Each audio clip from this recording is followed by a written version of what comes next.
What is up, my fellow operatives? Taff Taylor here, doing a little bit something different today for my channel, and I hope that you all enjoy.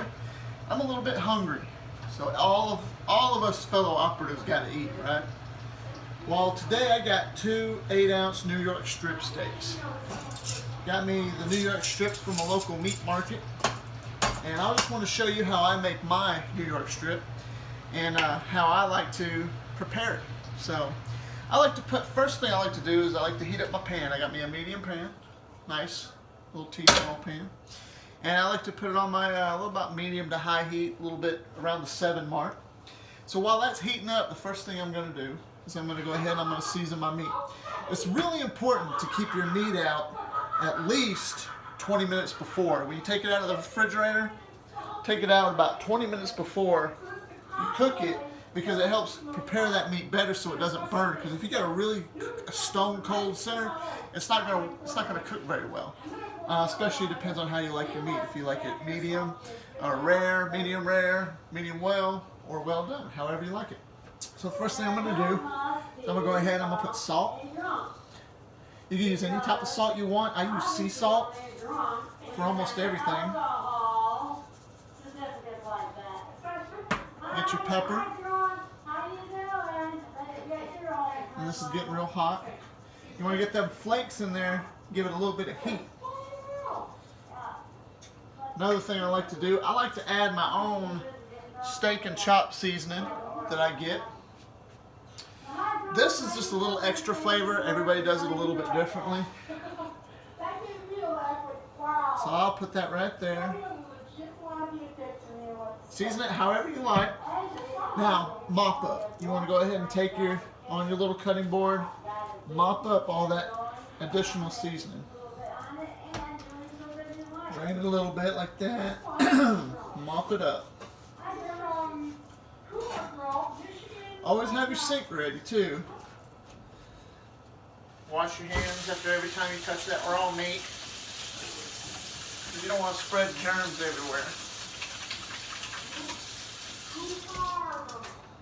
My pan should be nice and hot by now. Oh yeah, it's getting real warm. I like to get you a little virgin olive oil. Pour that in the pan. Roll that around, just like that. Nice and neat.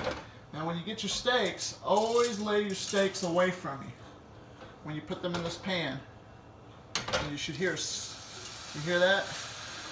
Lay them away from you. I'm doing 2. Now a lot of people like to just leave it there for a little while, right? I'm gonna wash my thing off. You should let that sear. You need to get a good sear on that steak. I like to leave it there for about a minute. A good minute with that steak. You get a good sear on that side. Oh, that smells perfect. So, as you can see, we're cooking it. You can smell that. If they had smell-o-vision, remember that old saying? I wish you could smell it right now. Perfect. So now I got a little extra things. Alright, now we should go ahead. It's been about a minute. See that color? Already got a nice color right there. Nice color just like that. Go ahead and flip them over. Best way, the best thing I learned when cooking the steak on a frying pan, 1 minute each side. Turn it every minute. That way it cooks it evenly. Cooks it evenly, keeps it really nice and juicy on the inside, and you don't dry it out as well. Now, I got that cooking. I'm going to go ahead and I'm going to add a little bit of garlic powder. You could do fresh garlic. You could do garlic salt if you want it real salty. I like to do garlic powder. I didn't have any fresh garlic today, garlic cloves. So I'm going to add a little bit of garlic to mine. Now normally, you add your seasoning before you put it into the pan, and I get that.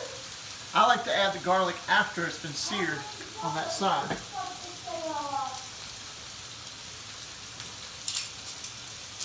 And then the other thing I like to do is add about that much butter. I cut this much butter off. Reason being, is because it's going to help it stay a little bit more moist and juicy. Now, we're going to flip her over again. Nice little sear, you see that? But now we're going to do something a little bit different. We're going to let the pan do the work. Put it on its side. Both of them on their side, just like that. Let that hot oil get down there. Because everybody always wonders about that size, right? I like to use my tongs just like this. See that butter's cooking in it. But that way it gets that nice little char on the side. Get that nice little sear. Let that oil in the pan do the work. Just tilt your pan. Alright, that way it should be good. Flip it over on the other side where the fat is. But as you can see, when I did that, you see how they're brown now?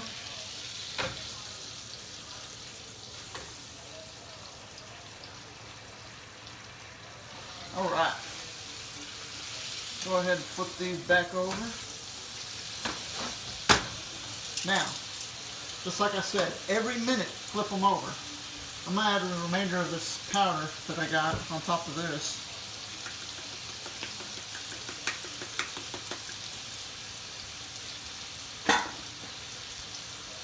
Now, I added that butter, right? So I got a lot of juice in there. You want to use that juice with your spoon, tilt it up, and you're basting. It's almost like you're basting your steak. That helps put that flavor and keep that flavor in that steak. I like to do that a lot. And if you feel like you're low on butter, you can use more butter. The butter helps cook it and helps keep it moist. That's what I like to do. Put this right back here. Go ahead and flip them again. See, it's starting to get a little brown on that side. There we go. Now remember, like I said, it does depend on how you like your steak. I like to cook mine about medium because I like them medium.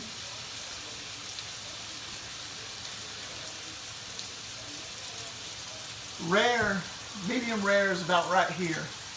Medium's here, around this area, and the further up, the tighter it is, that's how well done you can make it.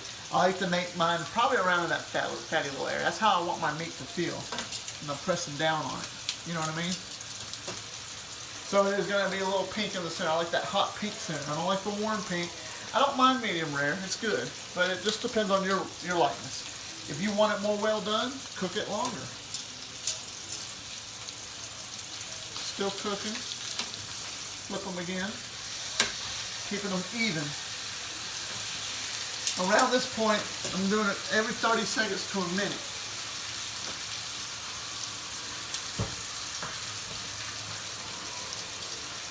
One of the key things to do whenever you're done with your steak is let them rest.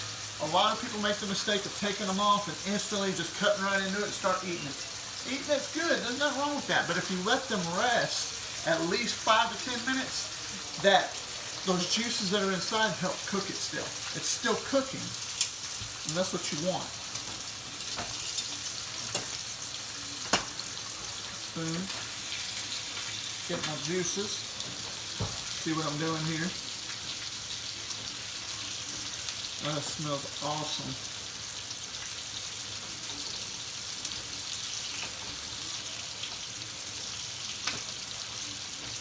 Everybody does theirs different. This is just how I like to do mine. If you'd like to know how I do it or why I do it this way, you know, just send me a comment in the section below. Or the next time I'm on a stream, message me and let me know that you're curious on why I do it this way.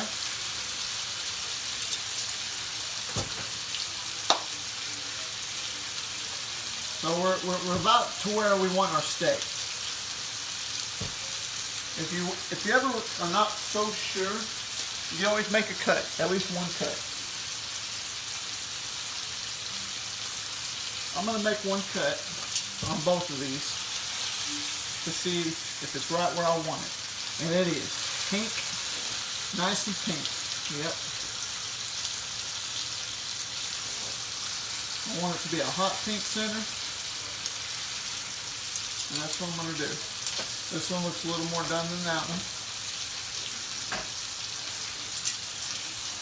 flip them over again. Woo, listen to that sear. It's really cooking now. And I've kept the heat at the same temperature that I've had it since I started. I have it on, mine has a number dial, one being the lowest and 9 being the highest. And I got mine on about 7.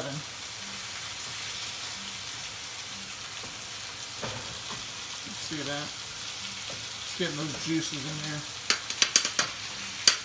Alright, so now I am done.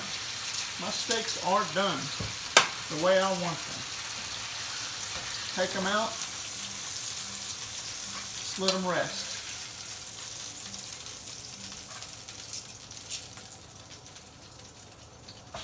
Wash your pan off. Don't ever want to get those dishes built up.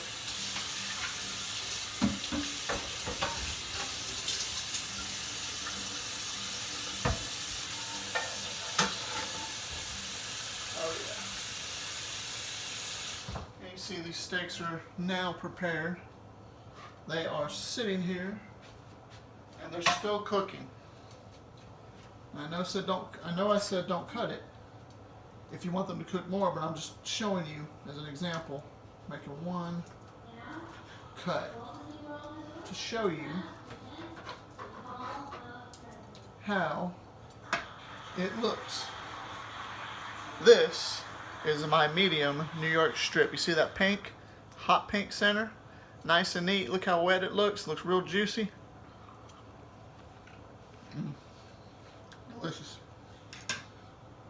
If you like what I did today, please leave me a comment down in the section below. Let me know if you'd like another recipe. Follow along with my video. I'm sorry, that's good. I don't even need steak sauce. That's how juicy it is. It really is. So, if you enjoy that, please let me know if you'd like me to do more videos like this, because I love to cook. That is one of my side passions I like to do other than playing video games. I love to play my Resident Evil, I love to play WWE, all that good stuff. But I do love to cook as well. So if you're interested in seeing any more cooking videos, please like this video and let me know down in the section below if you'd like to see more recipes. Until then, I'll see you on down the road.